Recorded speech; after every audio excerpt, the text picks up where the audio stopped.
Si pronuncia il nome di Jayaman, il pubblico non pensa solo a un attore di successo, pensa a un fenomeno mediatico, pensa a folle in delirio, aeroporti bloccati, paparazzi appostati sotto casa, storie d'amore trasformate in casi nazionali. E allora la domanda diventa inevitabile. Jayaman Shock, cos'è successo davvero?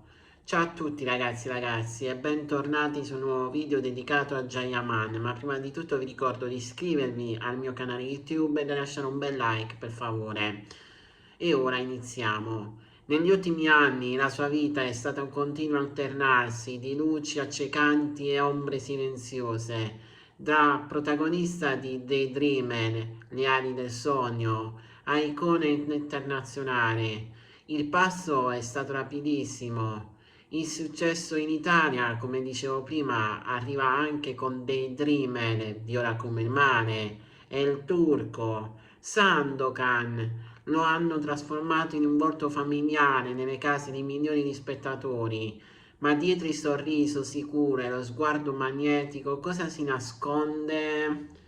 Molti non sanno che prima della fama era laureato in giurisprudenza, un percorso serio, tradizionale, lontano dai riflettori, eppure dentro di lui covava qualcosa di diverso, l'arte, la recitazione, il desiderio di esprimersi, una scelta coraggiosa, quasi rischiosa, perché lasciare una carriera sicura per inseguire un sogno è sempre un salto nel vuoto. E forse è proprio lì che inizia il mistero. Quanto di quel ragazzo determinato è rimasto oggi dopo tempeste mediatiche e amori sotto i riflettori? Lo shock di cui si parla non è un singolo evento, è un insieme di episodi, di creazioni, silenzi improvvisi e la percezione che qualcosa sia cambiato. I fan più attenti lo hanno notato.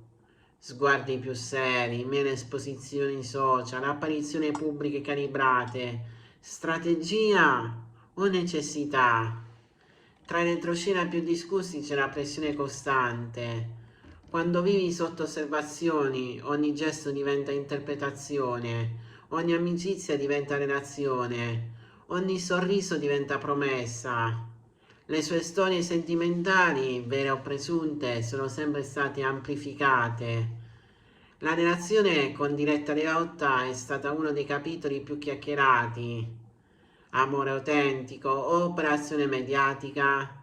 Le teorie si moltiplicano. C'è chi sostiene che fosse tutto reale, intenso, travolgente. C'è chi parla di tempistiche perfette, coincidenze televisive, visibilità incrociata.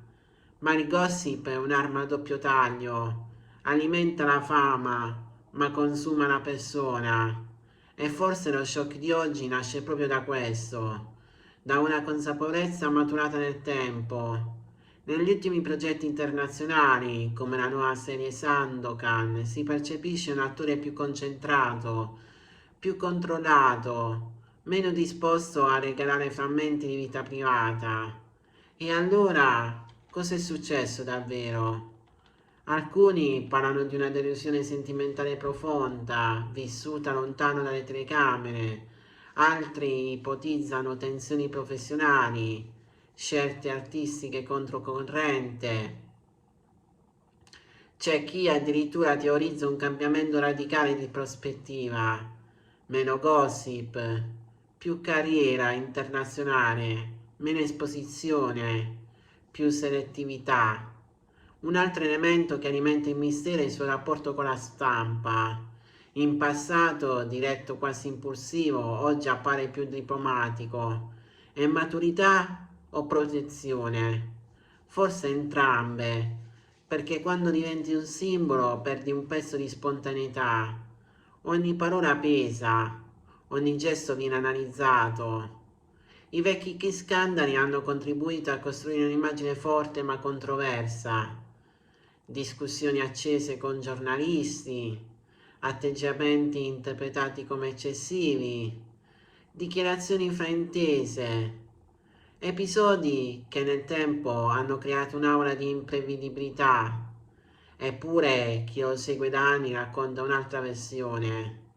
Un uomo disciplinato, generoso, attento ai fan, impegnato in attività benefiche lontano dai riflettori. Il vero shock forse è la trasformazione, non l'evento, non il gossip, ma la metamorfosi. L'idolo romantico che diventa imprenditore di se stesso, l'attore che impara a dosare l'esposizione, l'uomo che comprende che la fama è un contratto non scritto, ti dà tutto, ma pretende altrettanto. Le teorie si rincorrono. Sta preparando un annuncio importante? Ha scelto di proteggere una nuova relazione? Sta vivendo un periodo di riflessione personale? Vuole allontanarsi dall'immagine di sex symbol? In realtà forse la risposta è più semplice e più umana. Crescere sotto i riflettori significa imparare a sopravvivere, significa capire chi sei quando le luci si spengono. E questo processo può sembrare uno shock per chi osserva da fuori. C'è anche un altro aspetto poco raccontato, la solitudine del successo. Quando diventi un fenomeno globale, le relazioni cambiano. Non sai più chi si avvicina per affetto e chi per interesse.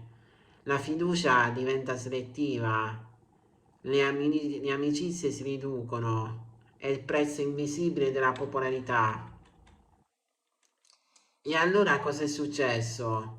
Forse nulla di scandaloso, forse è successo ciò che accade a chiunque attraversi una fase di trasformazione profonda. Solo nel suo caso ogni cambiamento viene amplificato, trasformato in titolo sensazionalistico, in speculazione, in mistero. La morale di questa storia è potente. Dietro il personaggio c'è sempre una persona, dietro il gossip c'è una realtà più complessa. Siamo abituati a consumare le vite altrui come intrattenimento, ma raramente ci fermiamo a riflettere sulle conseguenze. La vera riflessione è questa: quando conosciamo davvero chi ammiriamo e quando invece stiamo guardando una relazione costruita. Lo shock forse non è nella sua vita, è nella nostra percezione, nel bisogno costante di sensazione, di colpo di scena, di rivelazione. Jayamane rimane un simbolo di determinazione, ambizione e resilienza, ma anche un uomo che sta imparando a gestire la propria leggenda. E forse la lezione più grande è proprio questa. La fama può amplificare tutto, ma la crescita personale resta un percorso silenzioso. Alla fine la domanda non è cosa è successo. La domanda è: siamo pronti ad accettare che dietro il mito ci sia semplicemente un essere umano che evolve? E forse nel mistero la verità più grande è che non tutto deve essere spiegato. A volte lo shock è solo il rumore del cambiamento.